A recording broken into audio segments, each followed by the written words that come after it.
lagi di ISP, ini siaran podcast.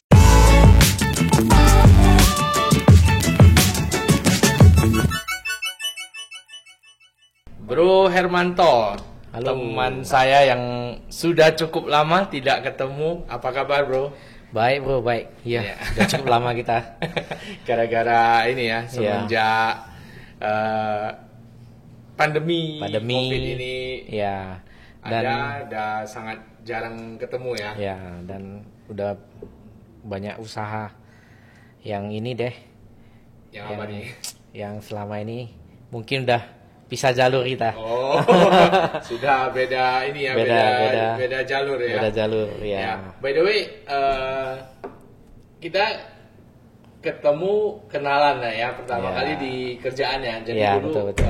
Kita di satu perusahaan ya. Ya, aku sama Hermanto satu perusahaan. Saya dulu baru ya, Hermanto. Jadi kenalnya di sana. Sesudah itu saya duluan resign, baru terus kamu stay cukup lama Saya ya. Stay cukup lama di sana ya. Jadi sekarang apa kabar? Baik sekali. Ya, bisnis sendiri by the way. Ya, bisnis sendiri dan ya so far belakangan ini cukup lancar lah. Cukup lancar. Nah, walaupun ada sedikit terhambat di pandemi sebelumnya, tapi ya pelan-pelan kita recovery. Ya. Jadi, bro gimana? Wah, saya ya cukup sehat walaupun kemarin juga sempat terpapar virus. Wah. Iya. Ya, bulan 8 tanggal 20 di hari ulang tahun saya swab PCR dan diberikan hadiah positif COVID-19. Oke. Yang penting kita selalu stay positif lah. Ya. Kita harus stay ya, walaupun kita COVID bisa kita minimalisir itu dengan mindset kita sih. Betul. Kita jangan terlalu takut boleh, tapi jangan terlalu panik lah. Yang penting jangan stres. Ya, jangan stres, betul. By the way, bro, kemarin saya lihat ini kamu Instagram kamu terutama ya. Saya lihat sekarang kamu lebih ada berkecimpung di dunia trading nih sepertinya. Ya. Bisa ceritain sedikit nggak? Bisa bro. Jadi gini, trading itu sebenarnya saya udah dari kita tamat sekolah udah tahu lah trading forex. Saya udah kenal forex dari pertama tamat sekolah, tapi ya dari berjalannya itu pasti trade as a gambler lah. Trade as a gambler. Jadi kayak penjudi ya. Penjudi. Jadi orang bilang trading forex itu judi. Ya, kita juga nggak boleh pungkirin. Karena sesuatu yang kita lakukan tanpa kita tahu rule-nya, itu pasti disebut judi, bukan di forex doang kan. Nah, jadi ya trade as a gambler itu saya waktu tamat sekolah bersama temen. Dia kebetulan ya biasa baru tamat sekolah, dapat kerjaan di broker, ngajak. Bro, ayo masuk sini, pokoknya komisi segala saya kasih kamu. Saya kasih kamu tahu gimana buy, di mana sell, oke. Pasti dapat duit. Oke. Jadi ya by feeling lah. Kita hanya melihat satu chart gitu, udah di atas. Oh, ini sepertinya udah mau turun ini. Sell. Kita sell. Ternyata enggak. Malah makin naik. Dan yang lebih kacaunya, tidak ada batasan. Nah, akhirnya uangnya ya pastilah kita akan MC. Dengan baru tamat kuliah, baru kerja, duit habis. Itu modal baru dapat kartu kredit biasa lah. Saya mau pakai limit kartu kredit. Oke, jadi kenal dunia trading ini udah lama ya, tapi mendalaminya kayaknya di 2019 masa-masa pandemi, nggak ada kerjaan di rumah ya, ada belajar. Jadi iya betul, saya kebetulan belakangan ini saya lebih suka belajar untuk mengembangkan diri sendiri, pengembangan diri lah. Jadi ketemu saya lihat nih di satu Telegram ada mentor. Saya sebut nama nggak apa-apa lah ya. Saya juga dengan nama Mas Duyan Anggara. Jadi beliau itu waktu presentasi dia tidak ada mengatakan lu ikut saya bakalan profit. Tapi yang saya dapat poin itu adalah tapi lu bakalan punya satu trading skill. Nah, trading skillnya apa kita nggak tahu nih. Oke. Jadi saya coba nih balas di Telegram, dibalas. Wah, seorang mentor, ya boleh dibilang dia udah cukup lama sih belajar di forex ini, sampai belajar di mana-mana gitu kan. Nah, saya tertarik di situ. Oke, saya DM. Ternyata dia ada temen yang bangun satu komunitas trading, namanya NFC, di mana CEO-nya itu namanya Mas Fadli. Orangnya juga sama, tipikalnya sama, trading rule-nya sama, style-nya sama. Oke. Nah, mereka ada buat acara di Medan 100 ribu 100 ribu untuk 1 hari. Dia bakalan jabarin gimana cara trading plan mereka. Oke. Menarik nih. 100 ribu, malah ikut. Invest. Jadi invest, beneran. Nah, biasalah kita ikut seminar segala macam, Nah, 1 hari itu memang dikasih full semua ilmunya. Hanya memang ada dibantu indikator-indikator yang memang harus kita beli. Cuman karena kita udah invest, mereka ada kasih kita free berapa 1 bulan untuk mencoba ya. Itu nah, after that mereka juga nggak memaksa lu untuk masuk komunitas segala macam. Ya pokoknya lu tes segala macam. Ya lu boleh tes di akun demo, mau di real account dengan modal yang minim untuk untuk memastikan skillnya indikator ini jalan nggak gitu. Nah, terus saya ikutin. Di bulan 3 mereka buat workshop di Surabaya sama Bekasi. Nah, cara untuk daftarinnya dia nggak serta-merta orang daftar dia terima gitu. Dia harus ada kuesioner, bener-beneran lu mau belajar satu visi dengan mereka, baru mereka ikut. Saya kebetulan dapat yang di Surabaya. Dengan price yang luar biasa murah. Murah bukan mahal ya. Dari 15 didiskon lagi, 15 juta didiskon lagi sampai ya oke lah, price-nya masih oke lah. Oke, jadi itu investasi. Investasi pertama saya sampai ke Surabaya. Belum dan termasuk Surabaya, tiket ya. belum termasuk tiket, dan sampai di Surabaya seharusnya mereka punya jadwal ke Bali. Pas di Surabaya itu stop karena pandemi. Cukup itu, saya pulang juga was-was juga, cuman ya gitulah. Oke, jadi saya undang Bro Hermanto ini ya karena saya lihat kamu ini ya sekarang mulai berkecimpung di dunia trading, terutama trading forex ya. Jadi today ya kita bahas tentang itulah. Kita nggak bahas tentang dunia kita yang dulu, dunia IT. Benar. Mungkin dunia IT nanti kita bahas di lain waktu. Atau ada sesuatu yang baru kan di IT. Betul. Jadi, nah sekarang kan itu marak sekali ya untuk trading ini ya. Ada yang saham lah, forex lah, kripto. Banyak juga yang model-model robot. Ya. Ada yang ini Binance ya, Binance ya kripto sih. Bukan Binance. Binary option. Betul. Yang ya ada yang terkenal juga dari sana ya. Ya, benar. Oke. Jadi menurut kamu, pandangan kamu lah ya, trading ini bisa dijadiin sumber pendapatan kita utama nggak sih? Kita bisa, saya bilang bisa. Ya, pasti bisa. Sebelumnya yang kita tahu kan sebenarnya kebanyakan nih, mostly orang itu trading itu dijadiin sampingan. Mereka punya bisnis atau pekerjaan utama, sampingannya tuh trading. Nah, kalau kita saya tanya balik, trading ini kalau yang dijadiin utama bisa nggak? Semua itu bisa, tergantung cara pengaturannya individual dan konsistensi dan disiplinnya si tradernya ini. Nah, dia konsistensinya dan disiplinnya itu sampai di mana gitu. Nah, kebetulan saya di forex, saya coba jabarkan yang di forex dulu deh. Nah, kalau di forex kita trade itu berdasarkan rule yang sudah kita pelajari, baru kita bisa trade.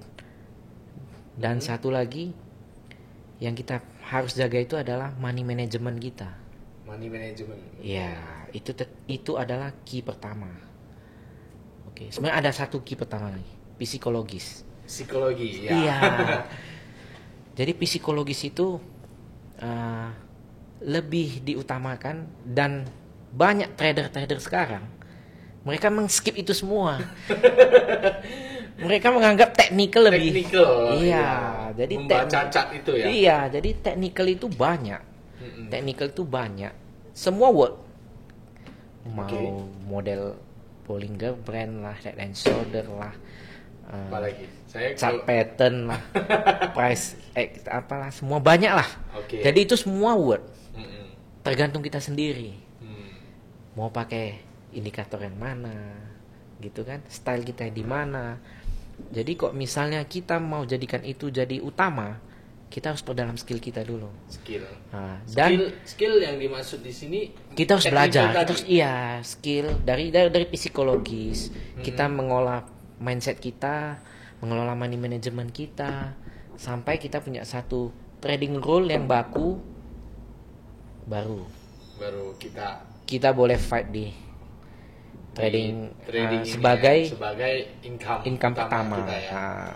Tapi kalau misalnya banyak sih, mereka banyakin mau trading for living tapi disuruh belajar ini nggak mau, disuruh ikutin ini, aduh nggak sabaran gitu kan.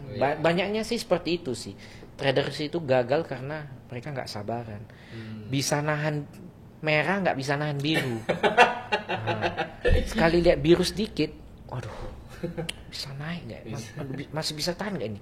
Seperti itu kita rasain sih. Tapi kok kita sudah belajar psikologisnya, so far lebih baik. Terutama mungkin kita menguasai teknikalnya, kita bisa baca chart atau bisa baca pergerakannya. Itu teknikal sih oke. Nah, di psikologis itu kenapa penting? Nah, sewaktu kita mau bet atau mau kita pasang satu posisi, kalau perasaan kita nggak tenang, nah itu hasilnya nggak bakalan bagus. Nah, kamu harus punya satu ketenangan di mana sewaktu kamu udah entry, kamu nothing tulus dengan trade kamu. Istilah set and forget lah, karena kita udah buat batasan diri kita untuk Oke, saya sampai sini misalnya salah arah, saya habis $1. Kalau misalnya saya menang $15 gitu. Perbandingannya seperti itu sih. Ya, sebelum kita lanjut, ada yang mau lewat dulu ya, bro ya. Siap.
Ya bro, tadi kan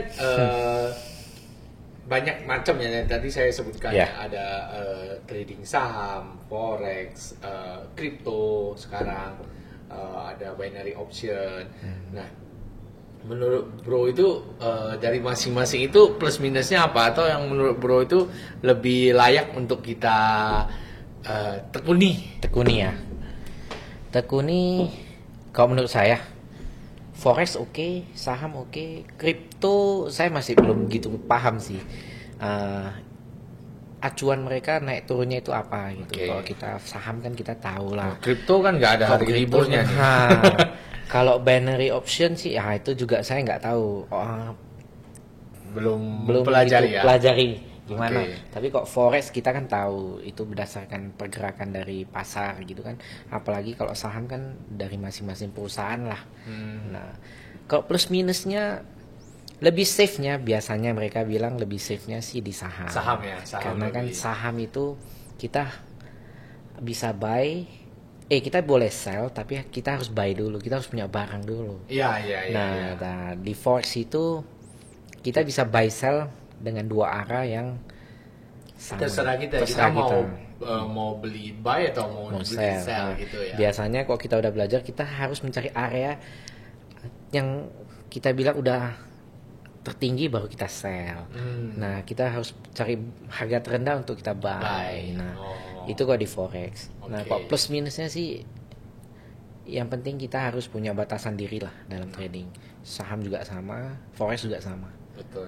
Kalau orang bilang sih kalau banyak kita dengar ya, kalau lebih aman main di saham ya. Iya, betul. Kalau forex kan dia pergerakannya cukup cepat. Cukup cepat, betul. Ya, nilai yang kita investasikan juga bisa hilang dalam sekejap. Ya, karena kita tidak ada batasan diri. Nah, nggak ada batasan money management itu. Nah, jadi kalau dari sisi ininya, cara tradingnya, dari sisi teknikalnya sama nggak sih? Sama, lebih kurang sama. Kita belakang ini udah coba ini sih, udah coba pakai indikator yang kita gunain. Kebetulan saya kan pakai indikator Auto UFO. Auto UFO itu adalah lisensi dari Singapura yang untuk supply and demand. Kita udah coba. Itu bisa jalan, tapi ya saham pasti agak lambat. Betul. Nah, bisa jalan. Dan sekarang malah kita lagi gencarkan untuk pelajarin untuk backtest untuk di Bitcoin. Untuk di kripto. Ya. Nah, mentor saya berapa kali sudah coba dan making money sih. Making money. Ya. Cuman ya itu semua based on kita sendiri lah. Kita harus disiplin, kita harus jangan terlalu ngikutin orang. Kita harus misalnya kita di permata uang ya oke. Kita fokuskan di situ dulu baru kita coba kembangkan ke yang lain. Kalau kita bisa sukses sih. Jadi kalau antara saham atau forex ya pilihan masing-masing. Pilihan masing-masing, selera masing-masing. Karena masing-masing juga ya. saya pernah berapa kali jumpa teman, ya pandangan mereka tentang forex itu seperti yang pertama saya bilang, ya atau yang bro bilang kan, bisa habis dalam sekejap karena dia nggak ada batasan. Iya dan mungkin juga belum punya pengetahuan. Iya mungkin dia pun ya sekarang kan banyak sih yang jual sinyal, jual sinyal. Iya. Ya kita nggak bilangin jual sinyal nggak bagus sih, cuman kadang mereka yang mengikuti mereka tidak tahu kasiannya di situ sih. Betul. Money manajemennya tidak terukur. Itu istilahnya apa ya? Istilah sekarang yang apa? Sindrom itu? Sindrom apa? Yang bukan kita nggak ngerti nih, tapi karena lagi marak trading ikut-ikutan gitu. Apa istilahnya ya? Nanti kita cari. Sindrom apa? Ada. Jadi kan sekarang kan lagi hangat-hangatnya nih trading ya. Forex lah, saham lah, kripto lah, binary option. Tapi kita ikut dengan euforia itu. Iya. Padahal kita belum ngerti gitu. Betul. Jadi ikut-ikutan gitu.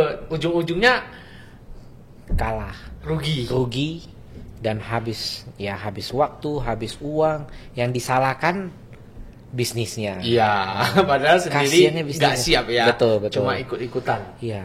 Oke. Nah, kita sedikit ke binary option kan. Memang belum tahu juga ya. Belum tahu. Saya pernah kecimpung sementara ke situ kan. Ya, samalah, iseng-iseng. Kalau menurut saya, kalau binary option lebih kayak judi sih.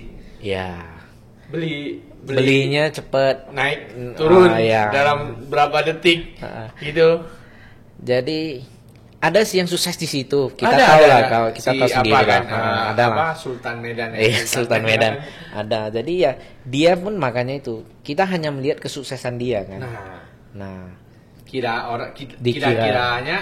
orang itu gampang. Iya, padahal dia juga punya rule sendiri. Dan belajar kan. Nah, hati-hati loh. Saya pernah pengen belajar ke dia. Saya ikutin telegram dia. Ternyata saya dipanggil orang dengan nama dia. Dan saya mulai curiga itu dia langsung minta saya transfer untuk belajarnya itu malam itu juga. Jadi saya agak ragu. Udahlah, enggak. Ternyata fake account.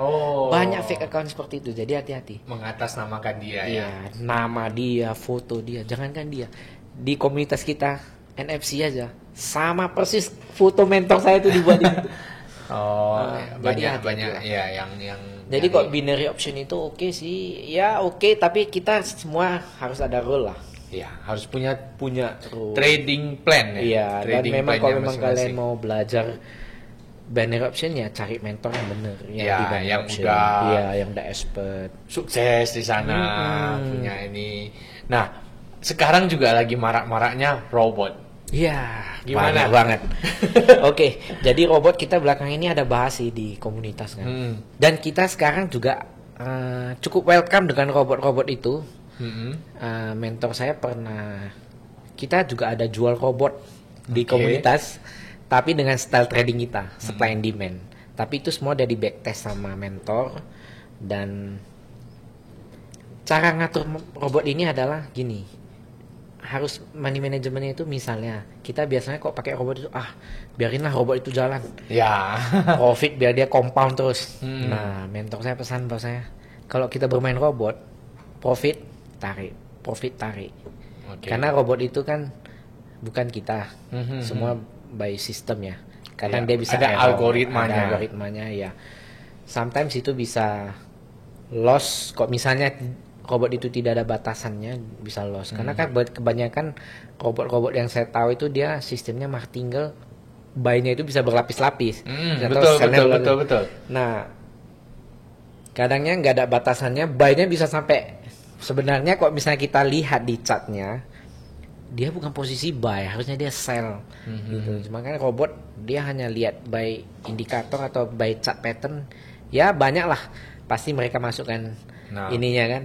Nah, jadi cara mengakali robotnya itu adalah setiap kita profit tarik, jangan di compound ya. Jadi cara manage di robotnya itu seperti itu. Jadi robot itu tidak salah, cuman lihat juga robotnya gimana. Nah, dan yang jual-jual robot itu selalu menjanjikan profit. Ya, kita harus tahu komunitas yang benar sih. Dan banyak juga ini ya, robot-robot yang mengarah ke money game sih saya lihat. Ya, itu ataupun cukup banyak. Ya, janganlah sampai kita seperti yang lalu-lalu lah, nitip uang ke salah satu broker, yang katanya ya seperti itu. Walaupun dia robot, kita yang penting di akun kita sendiri, ya udah nggak masalah. Jangan di akun orang. Withdrawalnya kita semua kita sendiri ya. Bukan titip di salah satu, ya kita bilang salah satu broker atau apalah gitu. Mungkin itu kalau yang main titip-titip di sana itu bisa dipastikan money game ya. Bisa dipastikan. Ya siap-siap aja scam. Walaupun sekarang kayaknya sih saya ada dengar beberapa masih ada jalan sih. Oh, banyak. Ada teman tapi saya nggak berani lagi ikut, walaupun dia tiap hari posting profit ya. Ya, sudah mulai sudah bisa mengendalikan diri kita. Ya, tergantung sih. Kalau orang yang ini ya, orang awam yang pingin berkecimpung dan pingin mudah, ya udah main di sana. Tapi ini ya, menurut saya walaupun kita bilang robot itu jalan money game dan sebagainya, termasuk kita mau trading, itu sama kayak kita bangun bisnis sih. Betul. Ya. Kita bangun bisnis juga ada resiko. Ya kan? Resiko ya, kalau berhasil ya untung. Ya. Kalau rugi kolaps, tutup kan.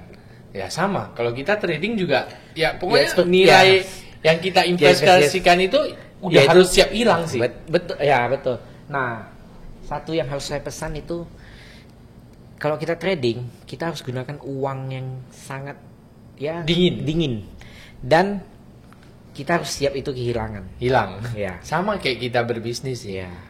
Bangun bisnis sendiri juga kita sama. Stok barang kita kan punya resiko. Nah, barang nggak laku. Expired. Rusak, hilang dan sebagainya. Ya sama sih. Kalau menurut saya ya, kalau kita mindset kita seperti itu. Ya, di mindsetnya seperti itu. Saya trading, saya berarti bangun bisnis. Ya sama. Kalau lu mau, ya kita anggap, kalau saya tanya, boleh nggak main robot itu? Walaupun itu money game, terindikasi money game. Bagusan jangan. Walaupun kamu udah tahu, Kalau kamu jangan kamu lah, jangan kamu lah ya. Kalau aku ditanya aku mungkin enggak ya. Jangan kamu. Ya. Kalau mungkin kita orang biasa, orang awam yang mungkin sekarang yang nggak ngerti ya, mungkin mereka mau. Iya, misalnya saya punya Kasian duit. sih. Misalnya saya punya duit nih, anggaplah 1.000 US lah kan rata-rata orang masuk 1.000 US ya. 1.000 US. Ini robot kasih lu profit nih, terbukti. Udah robotnya udah jalan ya. Mau robot mau money game lah kita ngomong ya. Udah jalan nih, udah setahunan juga. Kalau menurut saya selama dia kasih profit dan lu duit $1.000 itu lu siap hilang, udah siap hilang. Ya, enggak. Hajar aja, betul. Kalau menurut aku sih gitu. Biarin, yang penting kasih profit ya. Iya. Masih kasih profit ya biarin. Tapi beneran uang dingin ya, jangan lu sampai dan lu pinjaman. benar-benar udah rela. Bener. Jangan 1.000-nya hilang lu jangan nangis atau stres sampai gimana, bisnis nggak jalan lagi ke sana sini. Makin bingung kan. Jadi ya segala sesuatu punya resiko lah. Ya, walaupun itu kita mau bisnis, mau trading. Anggaplah itu sebagai uang hiburan lah. Uang hiburan ya. Uang jajan. Ataupun kalau misalnya nih lu udah tahu itu indikasi money game dan itu profit. Pokoknya seperti itu aja saya bilang. Setiap dia profit tarik. Jadi kan sewaktu misalnya dia loss atau apa, scam, lu udah ada untung selama minimal ini, rugi pun nggak rugi sebanyak itu. Ya, betul. Jadi kamu udah ada, pokoknya kamu udah lebih safe lah. Siap resiko lah. Yang penting segala sesuatu kalau kita mau jalan sih siap resiko aja menurut aku. Mau bisnis mau apa sama aja sih semua. Menarik juga ya robot ini ya.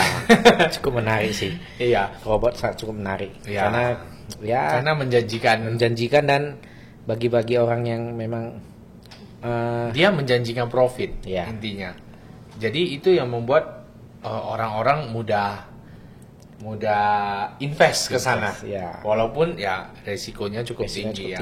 Yang penting harus siap dengan kehilangan resiko itu ya. Nah, dunia trading ini juga sangat menarik untuk dibahas dan sangat luas, bro.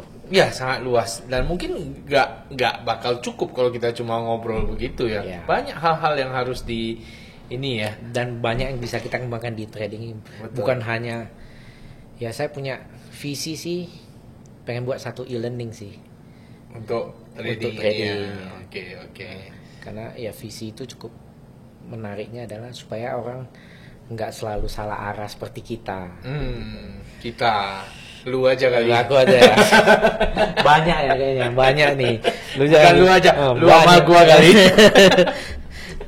Bagi yang mau belajar mungkin dia harus betul-betul ini deh.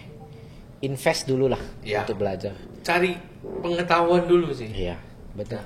Sama semua sih harus dipelajari dulu lah. Kita nggak mungkin kita contoh aja, misalnya lu mau masuk tuh ke kolam renang dalam, tapi lu belum belajar berenang, masa lu lompat? Masa lu jauh-jauh, lu pasti tenggelam mati. Gak usah jauh-jauh, kita bilang di dunia IT kita aja. Sebelum kita lihat komputer rakitan dulu pertama kali, gimana ini komponen, kayak mana kita pasang? Pertama kali masuk ke dia ya. Rakit tuh, gimana nih rakit? Semua itu harus kita pelajari. Diajari sama senior kita. Semua bagi teman. Jadi kita kenapa butuh mentor itu adalah mengskip waktu kita belajar sendiri. Dan untuk pengalaman yang pahit itu udah kita skip. Karena yang betul itu ini orang bilang apa? Pengalaman adalah guru yang terbaik. Tapi ada yang lebih baik kan? Ada. Pengalaman orang itu lebih baik. Itu lebih baik. Betul. Aduh, jadi mentor itu skip pengalaman kita sendiri ya. Betul. Jadi pengalaman orang dia belajar sampai 3 tahun sampai kemana-mana. Kita hanya jangan berharap kita cuma 1 hari bisa ngerti semua juga lah. Gitu. Kita jadi semua butuh proses. Oke. Jadi tadi kita udah ngobrol banyak lah ya. Kira-kira dari kamu, ada tips-tips nggak untuk orang yang mau mulai atau belajar untuk trading? Kalau bisa lebih ini ya. Kita summary-kan lah ya. Oke. Jadi kan dari tadi kita ngobrol kemana sana kemari dan lomba sini namanya ngobrol. Teman-teman jadi kebingungan sebenarnya dari mana dulu kita mulai kan? Ya, biar nggak bingung, bingung. Jadi menurut saya psikologi is number one. Psikologi. Iya. Karena di situ kamu dapat ketenangan dalam trading. Dan yang kedua, money management. Money management. Risk yang harus kamu, yang kamu rela habis lah. Semisalnya dari $1.000 kamu cuman rela habis 1%. Setiap trade habis 1%. Semisalnya salah arah gitu. Nah kalau misalnya 1% itu kamu pun rasa, aduh, 1%, setengah persen. Iya, itu senyaman kamu aja. Kalau saya 1%. Konsisten dan disiplin. Iya. Oke. Nah, yang ketiga itu adalah baru kita masuk ke technicalnya. Nah, sebelum masuk ketiga, lu bilang apa tadi? Konsisten dan disiplin. Dan disiplin itu pengaruh psikologi juga. Iya. Kalau psikologi lu nggak bagus, lu nggak bakal bisa konsisten ya. Psikologis yang paling kadang orang kan nanya nih, dari tadi ngomong psikologis, yang gimana sih? Apa sih itu psikologi? Sebenarnya psikologis itu yang paling umum meditasi. Meditasi. Iya. Oke. Menenangkan diri itu di saat kita meditasi, di saat kita dalam keadaan alpha, itu biasanya di pagi hari atau di sebelum tidur kita coba tenangkan diri, pikirkan sesuatu yang kita bayangkan sesuatu yang cukup positif, yang pastinya berpengaruh dengan trading kita. Oke. Kita cukup memanifestasikan sesuatu yang positif untuk hasil trading kita mungkin lebih baik. Gitu. Yeah. Hanya itu sih. Yang ketiga pasti technical. Nah, mungkin ada yang nggak ngerti technical itu seperti apa? Technicalnya salah satunya yang saya pelajari itu adalah supply and demand. Nah, di mana price-nya itu kita beli di harga yang kita sell di harga tertinggi, buy di harga terbawah. Nah, banyak sih technical, supply and demand, price action, Bollinger Band.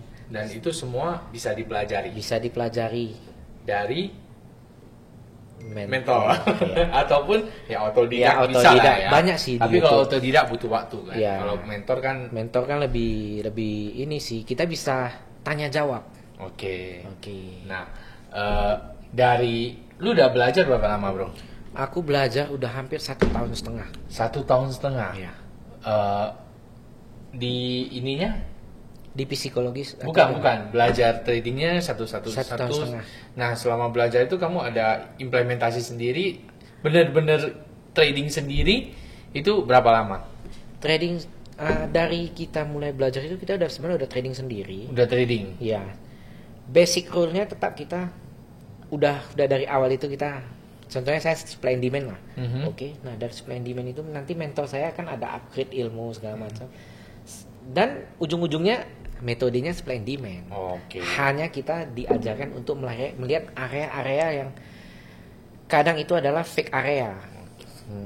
Nah, dari selama lu trading ini profit atau loss, Bro? Udah mulai profit. Udah mulai berkembang. Nah, itu makanya saya katakan sama teman-teman, walaupun saya udah setahun, baru pertengahan bulan ini sedikit improvement saya udah kelihatan. Jadi udah mulai menghasilkan. Iya. Jadi pesan dari mentor saya itu adalah trade for skill. Don't trade for money. Don't trade for money. Karena trade for money dong, Bro. Salah, Bro. Kalau trading mau dapat duit. Nah, salahnya itu gimana? Karena kamu terlalu fokus sama money, greedy kamu tidak bisa kamu betul. Ya greedy itu mungkin ya di semua orang ada lah. Ya. Jadi kalau kamu trade for skill kamu itu kalau udah oke, money itu bakal ngikutin kamu, Bro. Beneran? Buktinya dari mana? Buktinya ya, saya udah berjalan 1 tahun sudah mulai menghasilkan. Jadi saya trade for skill dulu, nggak usah fokus money-nya. Makanya money-nya itu makanya kita gunakan uang yang benar-benar dingin. Jadi ya kita kesabaran kita diuji sih. Tapi kok kamu nggak mau pakai money ataupun sendiri pakai di akun demo, boleh juga. Cuman psikologisnya di situ nggak ada, karena kamu menganggap itu bukan uang kamu. Itu udah pasti kamu udah ya habis lah. Nah, lu kalau udah pinter ntar lu buat broker sendiri pula, bro. Nah, nitip duit ke sini. oh enggak. Kita paling bukan buat broker, kita bekerja sama broker lokal untuk kita kembangkan. Ujung-ujungnya bisnis juga nanti, Iya bro dong. ya. Okay. Makanya di trading itu sebenarnya banyak sih industri yang bisa kita kembangkan. Ya.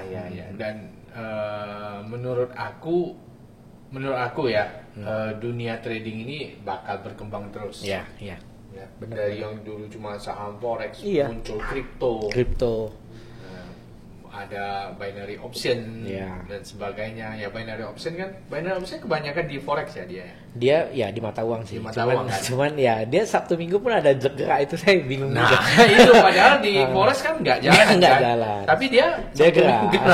Walaupun dia lambat tapi dia gerak. Mungkin di kripto kali ya. Enggak. Ada juga kadang cuman fluktuatifnya enggak gitu. Pergerakannya enggak seperti cuman kadang hari-hari orang-orang biasa. yang awam dia ngikutin masuk, wah ini cuman gerak dikit balik, gerak dikit ya habis, di situ habis dia. Nah, mungkin satu yang terlewat. News itu pengaruh nggak? Nah, itu news itu pengaruh kalau market open, bro. Market open. Nah, kalau misalnya newsnya di Sabtu dan Minggu, market jalan nggak? Ya, pengaruhnya ke Senin enggak. Senin market bergerak baru berpengaruh kan? Iya. Nah, makanya. Jadi kok news itu sebenarnya sih berpengaruh. Itu tapi seberapa besar pengaruh news itu terhadap pergerakan ya? Apakah setiap news itu berpengaruh? Kan mungkin ada setiap news. Enggak setiap dia atau ada. Mungkin dari orang-orang tertentu saja yang ngomong. Misalnya dulu Donald Trump. Iya. Dia ngomong.